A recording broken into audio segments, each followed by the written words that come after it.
ഞാനിപ്പോൾ ഉള്ളത് വിലങ്ങാട് മഞ്ഞക്കുന്ന് വലിയൊരു ദുരന്തമുണ്ടായ ഉരുൾപൊട്ടലുണ്ടായ സ്ഥലത്താണ്. അതിൻ്റെ ഉരുൾപൊട്ടൽ ഉണ്ടായത് 20 മീറ്റർ ഇടത്തുഭാഗത്തും 5 മീറ്റർ വലത്തുഭാഗത്തും അതിൻ്റെ ഇടയിൽ കുടുങ്ങിപ്പോയ ഒരു വീട്ടിൽ ഉടമയായ ശ്രേയസമ്മ ചേട്ടത്തിനോട് ഞങ്ങൾ ഈ കാര്യങ്ങൾ ചോദിച്ചറിയുകയാണ്. ചേട്ടത്തി പറയും, പറഞ്ഞോളൂ, എന്താ ഇവിടെ സംഭവിച്ചത്? രാത്രി 1 മണിയായപ്പോൾ 11 മണിയായപ്പം ചെറിയ ചെറിയ ഉരുളുകൾ പോയി. പിന്നെ പുറത്തെ പുറകുവശത്തെ കയ്യാല ഇടിഞ്ഞു വീണത് കൊണ്ടാണ് ഞങ്ങൾ അറിഞ്ഞത്. ഇല്ലായിരുന്നെ ഒന്നടങ്കം എല്ലാവരും രാത്രി തന്നെ അങ്ങ് പോയി തീർന്നേനെ.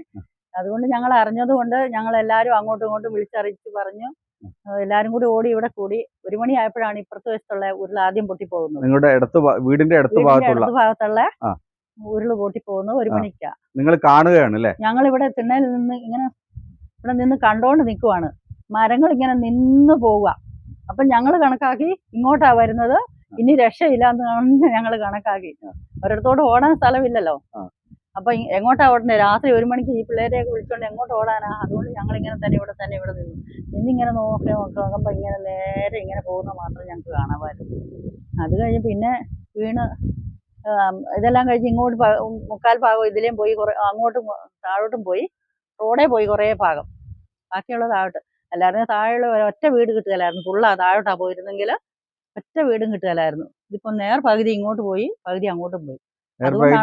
രണ്ട് ഭാഗമായി പോയതുകൊണ്ട് താഴെയുള്ള വീടുകൾ, അവരുടെ പറമ്പുകൾ പകുതി കൊണ്ട് എല്ലാവരുടെയും പോയി. എല്ലാവരുടെയും കുടിവെള്ളം നഷ്ടപ്പെട്ടു. കിണറുകൾ ഈ സൈഡ് വഴിയായിരുന്നു. അത് മുഴുവൻ നഷ്ടപ്പെട്ടു പോയി. ആ വീടുകൾക്ക് മാത്രം കേടുപാട് സംഭവിച്ചില്ല, ആൾക്കും. പിന്നെ ഞങ്ങള് പേടിച്ചിട്ട് എല്ലാ വീടുകളിലും എങ്ങനെയായാലും എല്ലാവരും അവരെയൊക്കെ ഉരുളിന് പെട്ടാനുള്ള സാധ്യത ഉണ്ടെന്നുള്ള മനസ്സിലാക്കി കഴിഞ്ഞപ്പോൾ ഞങ്ങള് കുറേ പേര് കൂടി. ഞങ്ങളുടെ വീട്ടിൽ തന്നെ ഇപ്പോൾ 16 പേരുണ്ടായിരുന്നു. ഞങ്ങളിങ്ങനെ എല്ലാവരും കൂടെ കൂടി അവിടെ ഇരുന്ന് വട്ടത്തിരുന്ന് പ്രാർത്ഥിച്ചുകൊണ്ടിരുന്നു. ശരിക്കും പറഞ്ഞാൽ ദൈവം ഞങ്ങൾക്ക് അത്ഭുതം പ്രവർത്തിച്ച, അല്ലായിരുന്നെങ്കിൽ ഒറ്റ ആളും ബാക്കി കിട്ടുമല്ലായിരുന്നു. എല്ലാവരും മെഴുകുതിരി കത്തിച്ചു വെച്ച് കൺമുന്നിൽ കൂടെ ഉരുൾ ഇങ്ങനെ പോയിക്കൊണ്ടിരിക്കുക.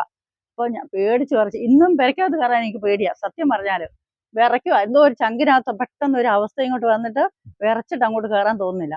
എവിടെയെങ്കിലും ഒരു വാടക വീട് കിട്ടിയിരുന്ന ഞങ്ങൾ മാറിയനെ. അത്ര അവസ്ഥയിലാണ് ഞങ്ങൾക്ക് ഉണ്ടായ ജീവിതം. ഭയങ്കരമായ സൗണ്ട്. ആ സൗണ്ട് മോനിപ്പം സ്കൂൾ വിട്ട് ഇങ്ങോട്ട് വന്നു കഴിഞ്ഞാൽ 2 ചെവി ഇങ്ങനെ പൊത്തി പിടിച്ചോണ്ടാണ്. 10 വയസ്സുള്ള കുഞ്ഞാ. അവരെല്ലാം കണ്ടോണ്ട് നിൽക്കുന്നല്ലേ. ഇങ്ങനെ ചെവി 2 പൊത്തി പിടിച്ചോണ്ട് ആ ശബ്ദം വരുന്നു മമ്മി, ആ ശബ്ദം വരുന്നെന്നും പറഞ്ഞോണ്ട് പേടിച്ചാ ഇപ്പോഴും കഴിയുന്നത്. ആ അവസ്ഥയില. അത് കഴിഞ്ഞ് 1 മണി 2 മണി ആയപ്പോഴാ പിന്നെ അവിടെ അപ്പുറത്തുള്ളവരെല്ലാം കൂടെ ഇങ്ങോട്ട്, ഇവിടെ എല്ലാവരും ജനം അങ്ങോട്ട്, ഈ ഉരുൾ കഴിഞ്ഞപ്പോഴത്തേക്കും ആൾക്കാരെല്ലാം കൂടെ പാഞ്ഞ് ഇവിടെ എത്തി. അവരെതിലെയാ വന്ന് കയറിയതൊന്നും എനിക്കറിയത്തില്ല. എല്ലാവരും ഒരു 10-40 പേരെങ്കിലും ഉണ്ടായിരുന്നു ഇവിടെ. അതെല്ലാം കഴിഞ്ഞ് ഇവിടുത്തെ ഉരുൾപൊട്ടൽ കഴിഞ്ഞ് എല്ലാവരും അങ്ങ് ഇറങ്ങിപ്പോയി കഴിഞ്ഞപ്പോൾ അടുത്ത് താമസിക്കുന്നവരാണ് ഇവിടെ പാഞ്ഞെത്തിയത്. ഈ താഴെ ഭാഗത്ത് ഈ ചുറ്റുവട്ടത്തുള്ളവര് എല്ലാരും കൂടെ ഇവിടെ പാഞ്ഞെത്തി. അപ്പൊ എല്ലാരും കൂടെ ഇവിടെ എത്തി.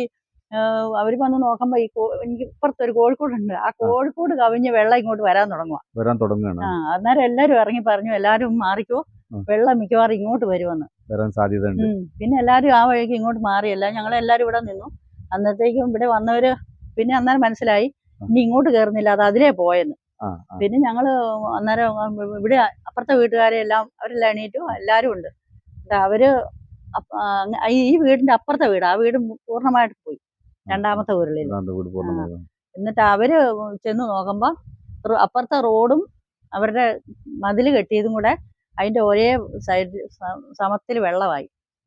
പിന്നെ എന്തൊക്കെയോ മരങ്ങളെല്ലാം വരുന്നതുകൊണ്ട് അവർക്ക് മനസ്സിലായി ഉരുളാണെന്ന്. അവർ 3 പിള്ളേരുണ്ടായിരുന്നു, ചെറിയ കുഞ്ഞുങ്ങൾ. ഏറ്റവും മൂത്ത കുഞ്ഞിന് 6 വയസ്സേ ഉള്ളൂ. അങ്ങനെ ആ കൊച്ചുങ്ങളെല്ലാവരും 3 പിള്ളേരെയും വിളിച്ച് അവിടെയുള്ളവരെയും വിളിച്ച് ചേർപ്പിച്ചുകൊണ്ട് അവരെല്ലാവരും ഓടി. ഈ വീട്ടുകാരും എല്ലാം കൂടെ ഞങ്ങൾ ഇവിടെ വന്ന് നിന്ന് നോക്കുമ്പോഴത്തേക്കും ഞങ്ങൾ തീർച്ചപ്പെടുത്തി മുകളിലത്തെ അടിച്ചിപ്പാറ അപ്പാടെ പൊട്ടി വരുന്ന. അപ്പം ഞാൻ അവിടുത്തെ ചെറുക്കനോട് ചോദിച്ചു, മോനോട് ഞാൻ ചോദിച്ചു, ഡാരിലെ നമുക്ക് കുഞ്ഞുങ്ങളെയും കൊണ്ട് എങ്ങോട്ടേലും ഓടാവെന്ന്. അന്നേരം ഡാരിൽ പറഞ്ഞു, ചേച്ചി എങ്ങോട്ട് ഓടാനാ, ആകെപ്പാടെ ഈ 50 മീറ്റർ നീളത്തിലുള്ള സ്ഥലമേ ഉള്ളൂ, അങ്ങോട്ട് ഓടാൻ പറ്റില്ല, ഇങ്ങോട്ട് ഓടാൻ പറ്റില്ല, അതുകൊണ്ട് എന്തും വരട്ടെ നമുക്ക് ഇവിടെ നിൽക്കാന്ന് പറഞ്ഞു. എന്തും വരട്ടെ, മരിച്ചാ മരിക്കട്ടെ, എല്ലാരും കൂട്ടത്തോടെ അല്ലേ പോട്ടെ എന്നും പറഞ്ഞ് ഞങ്ങളിങ്ങനെ 16 പേര് ഈ തിണ്ണേരിങ്ങനെ ശരിക്കും ദൈവത്തെ മുഖത്തോട് മുഖം ഞങ്ങൾ കണ്ട അവസ്ഥയായിരുന്നു. അങ്ങനെ ഞങ്ങൾ അവിടെ നിന്നു. നിന്ന് കഴിഞ്ഞപ്പോഴാണ് അവിടുന്ന് എല്ലാം കൂടെ പൊട്ടി അവരുടെ വീടും എല്ലാം പോയി ഇങ്ങനെ ഒന്നിച്ചങ്ങ് എല്ലാം പോകും. കൺമുന്നിൽ കാണുകയാണ്. കൺമുന്നിൽ കണ്ട് അതിന്റെ ശബ്ദം ഇന്നും ചെവി അടഞ്ഞു പോകും ഓർത്ത് കഴിയുമ്പോ. ചങ്കിനകത്ത് ഇനി നമുക്ക് ഇനി പറയാനാ. എപ്പോ ഇനി ഇവിടെ ഉറങ്ങുമ്പോഴൊക്കെ വളരെ അസ്വസ്ഥത ഉണ്ടാവും. ഉറങ്ങാനും ഇപ്പം മഴക്കാറ് മാനത്ത് കാണുമ്പോ എനിക്ക് പേടിയാ, സത്യം പറഞ്ഞാല്. കാരണം ഇന്നലെ ഇതുപോലെ വൈകുന്നേരം ആയപ്പോഴത്തേക്കും ഭയങ്കര മഴയായിരുന്നു. ആ മഴ കണ്ടുകൊണ്ട് ഞങ്ങൾ അന്നേരം കുറേ ദൂരെ അനിയൻ താമസിക്കുന്നുണ്ട്.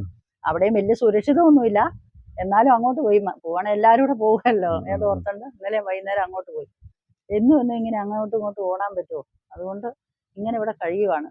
ഈ പ്രദേശമെല്ലാം വളരെ 100 വർഷങ്ങൾക്ക് മുമ്പ് ഉരുൾപൊട്ടൽ ഉണ്ടായി വന്നതാണെന്ന് പറയുന്നത് ശരിയാണ്. ശരി, അങ്ങനെ പറയുന്നവരുണ്ട്, പക്ഷെ നമുക്കറിയത്തില്ലല്ലോ. ഇതിന്റെ മുകളിൽ ആദിവാസികൾ മുമ്പ് ഉണ്ടായിരുന്നു, അവരുടെ ആളുകളൊക്കെ ഇപ്പോഴും ഉണ്ട് എന്ന് പറയുന്നുണ്ട്.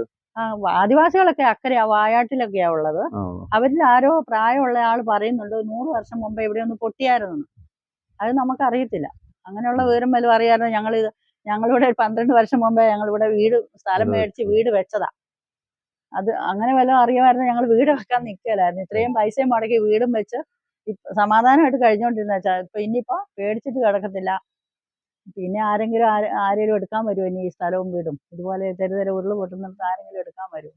അതുകൊണ്ട് ഞങ്ങളുടെ കാര്യമെല്ലാം തീർന്നു. ഇനിയിപ്പോൾ വരുന്നിടത്ത് വെച്ച് കാണാമെന്നും പറഞ്ഞുകൊണ്ട് രാത്രിയിൽ ഇന്നലെ ഇവള് മാത്രമേ ഉണ്ടായിരുന്നുള്ളൂ മുകളിൽ. അവളും അവിടെ മോള് മാത്രം, ബാക്കി എല്ലാവരും ഇതിലെല്ലാം പോയി. ഇവളെ ഞങ്ങൾ വിളിച്ചതാ, എന്നിട്ട് അവള് പോരാതെ അവിടെ നിന്നതാ. പക്ഷെ അതുകൊണ്ട് ഇന്ന് രാവിലെയാ പറയുന്നത് അവള് മാത്രമേ ഉണ്ടായിരുന്നുള്ളൂ. എന്നിട്ട് രാത്രി കിടന്നിട്ട് ഉറങ്ങാൻ പറ്റിയാലോ, ജിൻസി തന്നെയുള്ളോ എന്നുള്ള പേടി കൊണ്ട്. ആ അവസ്ഥയാണ് ഇപ്പം ഞങ്ങൾക്ക്. പേടിച്ചിട്ട് ഒന്നും വയ്യാത്ത അവസ്ഥ. ഒരിടത്തോടും പോകാനും സ്ഥലമില്ല. എവിടെയെങ്കിലും പോകണമെങ്കിലും ഇവിടുന്ന് 1 കിലോമീറ്ററോളം ഉണ്ട് അനിയൻ താമസിക്കുന്നിടത്ത്. എല്ലാ ദിവസവും അങ്ങനെ പോകാൻ പറ്റും നമുക്ക്. അതുകൊണ്ട് സൗകര്യത്തിലൊരു വീട് കിട്ടുവാണെങ്കിൽ നമുക്ക് പോകാമെന്നൊക്കെ ഓർത്തുകൊണ്ടിരിക്കുമായിരുന്നു. പക്ഷെ അന്വേഷിക്കുമ്പോൾ 6000 രൂപ 7000 രൂപ വാടക. നമുക്ക് 6000 രൂപ 7000 രൂപയൊക്കെ വാടക കൊടുത്ത് നിൽക്കാൻ പറ്റുമോ? അതുകൊണ്ട് ഇങ്ങനെ രണ്ടും കൽപ്പിച്ച് ഇവിടെ നിൽക്കുക. മരിച്ചെങ്കിൽ മരിക്കട്ടെ, അതൊക്കെ ഓർത്തുകൊണ്ട് നിൽക്കുന്നു.